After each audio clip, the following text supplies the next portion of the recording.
Brought to you by Hallow, the world's #1 prayer app. Hey, Anthony, what's up, man? Hey, how's it going, Dr. John? Good, brother. How are you, man?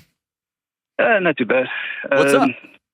Yeah, quick question. So, I got 2 little kids and I got a 15-year-old, and I just trying to find a way to how to talk to them about my estranged brother if they ever ask. I know my son, he's 6 and he's autistic, so he'll just no filter. He'll be like, "Who's your brother? What's your brother's name? How old is he?" And I answer him, but like once he gets older, I know he's going to ask more deep questions, or my oldest might ask more questions. Where are y'all estranged? He's really my half brother, and whenever he's 6 years older than me, and my dad pretty much left him and me with my mom and took off to another country. And this is about 2021. He died from COVID, and my brother just... Your dad did? Yeah. Okay. And he just crumbled. He was thinking he should have been there the whole time with him, and he just pretty much disowned everybody on my mom's side. He's like, "You're not my real family, and my daughter is not related to you biologically," and doesn't even talk to his daughter either. So, and I know it's going to come up later on, not so much now, but just not sure how to really talk about him whenever they do ask. There's some pretty simple tactical things we can do there, but I don't think that's the purpose of this call. I think you need an answer to that question, not your kids. On my brother? Or? Yeah. I don't think you've dealt with him leaving you guys. I mean, not really. I mean, I've tried reaching out to him and no, not all the that, numbers. not that. He doesn't want to be in your life. But there's got to be a moment when you exhale and you drop your shoulders and you let past that Texas male armor the understanding that you lost your dad and your brother bailed on you. And he said, "You're not my family. I don't want you in my life." That hurts, man. Yeah, but I mean, it's life. No, it's not, though. I mean, it's life, but that doesn't mean you ignore it. Let me put it this way. At least honor your body, because your body's still trying to solve for it. Because your body leaned on that guy for a long time.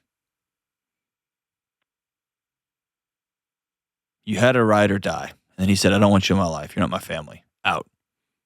Which my brother is one of the best men I know. I can't imagine him calling me and saying that.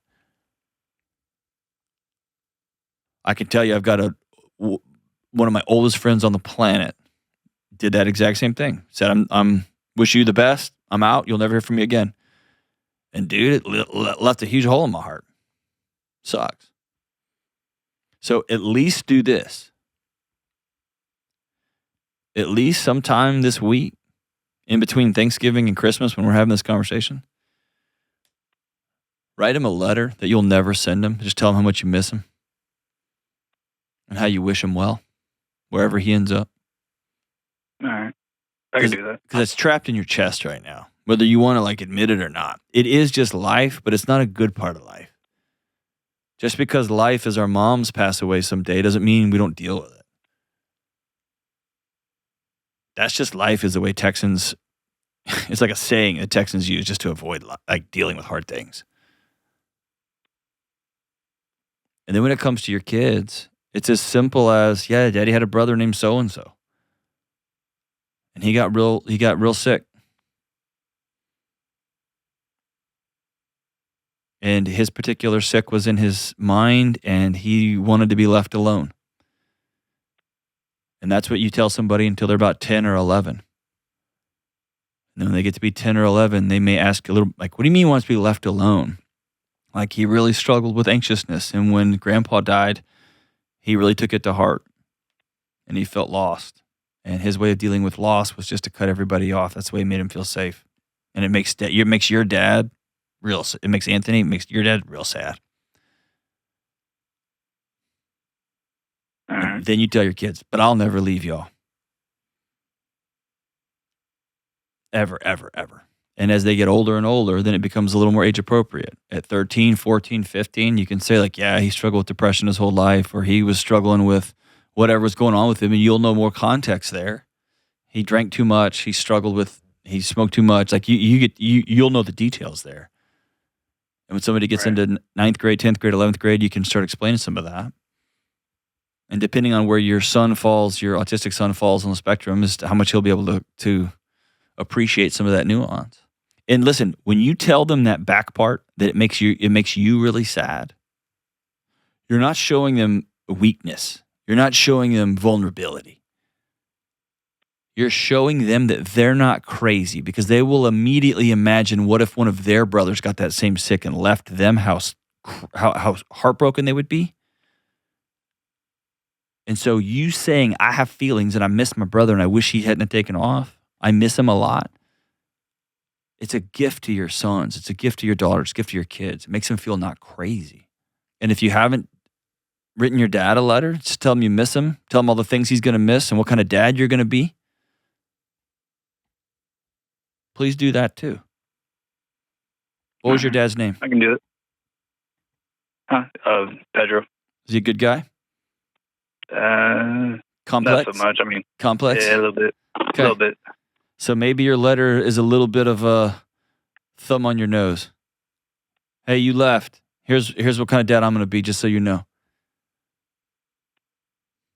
I'm going to be different than you were, because here's how.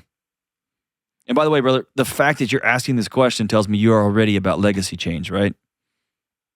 Yeah, definitely. Cool. What's the chances your old man would have called and said, like, hey, I've got this other kid. What's the best way to tell? He would have called, right, to get wisdom on that, would he? Yeah. 4 other kids that we didn't even know about. That's right. So you're changing you're becoming, you're a man of integrity. You're a man of wisdom. You want to do this thing right. You want to give these kids something that you didn't get. That's noble. I would hug you if you were standing in front of me, and I'd make it really awkward too. I think you're a good dad, man. Do you feel good about the work you're putting in?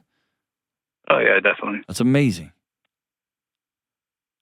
The hardest thing is becoming a new father without a path forward. You're having to make this thing up as you go. Do you have some men in your life that are good dads that you can lean on? Not really. Okay, that's your homework assignment. You got 2 letters to write, one to brother, one to dad. And I want you to reach out to 1 or 2 guys. It could be guys you work with, got uncles of yours, somebody in your life that you see they've got good kids. You see they've got a relationship with their children that you want to have one day, and you say, hey, I want to go buy you coffee. I'm going to go buy you a beer, and let's sit and talk and say, I like how you're being a dad, and I want you to teach me, because I didn't get that. My dad wasn't a good man. He had a bunch of kids that none of us even knew about, and then he died. And I want my kids to have something different, but I need a roadmap. Will you walk with me?